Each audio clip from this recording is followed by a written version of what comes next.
শুভ সন্ধ্যা। Share বাজারের মূল খবর ডেইলি মার্কেট আপডেটে আপনাদের স্বাগতম। সূচক আজ 23.43 পয়েন্ট বা 0.47% কমে 4,927 পয়েন্টে অবস্থান নিয়েছে। বাজারের লেনদেন পরিমাণ দাঁড়িয়েছে 405 কোটি টাকা, যা আগের দিনের তুলনায় 6.95% বেশি। ব্যাংকিং খাতের ইসলামী ব্যাংক, ন্যাশনাল ব্যাংক ও ব্র্যাক ব্যাংক, ফার্মাসিউটিক্যালস খাতে বেক্সিমকো ফার্মা ও স্কয়ার ফার্মা এবং সিমেন্ট খাতে লাফার্জ বাংলাদেশ মূলত বাজারের পতনে মূল ভূমিকা রাখে।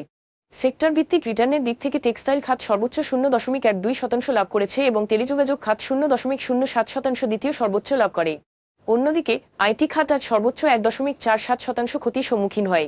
শীর্ষ 20 ক্ষতিগ্রস্ত প্রতিষ্ঠানের মধ্যে 8টি ব্যাংক বহির্ভূত আর্থিক প্রতিষ্ঠান, এনবিএফআই এবং 5টি শিল্প প্রতিষ্ঠান রয়েছে।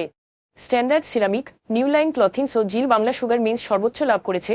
অন্যদিকে premier leasing and finance, international leasing and financial services ও সিমটেক্স ইন্ডাস্ট্রিজ ছিল আজকের শীর্ষ ক্ষতিগ্রস্ত শেয়ার।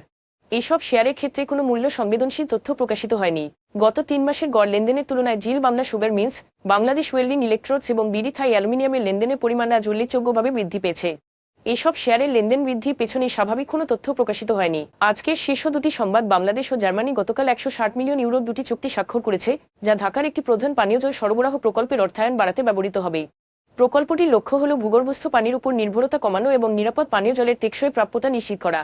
এই প্যাকেজে নতুন 70 মিলিয়ন ইউরোর ঋণ এবং বিদ্যমান 90 মিলিয়ন ইউরোর অর্থায়নের সংশোধনী অন্তর্ভুক্ত রয়েছে, যা climate change adapted drinking water resources management ঢাকাই সাইদাবাদ WTP ফেজি প্রকল্পের জন্য বরাদ্দ। এটির মাধ্যমে ঢাকার ভবিষ্যৎ জল নিরাপত্তা নিশ্চিত করতে দুই দেশের দীর্ঘমেয়াদী সহযোগিতা আরও শক্তিশালী হবে। Bangladesh energy regulatory commission BERC জনপ্রিয় 1-2 কেজি এলপিজি সিলিন্ডারের খুচরা দাম 38 টাকা বাড়িয়ে ডিসেম্বর মাসের মূল্য 1,253 টাকা নির্ধারণ করেছে।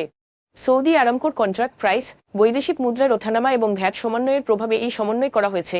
এর লক্ষ্য হল বৈশ্বিক বাজারের সঙ্গে সামঞ্জস্য রেখে দেশের রান্নার গ্যাসের দাম স্থিতিশীল রাখা এবং জনসাধারণের নিরবচ্ছিন্ন গ্যাস সরবরাহ নিশ্চিত করা। আজ এ পর্যন্তই, ধন্যবাদ।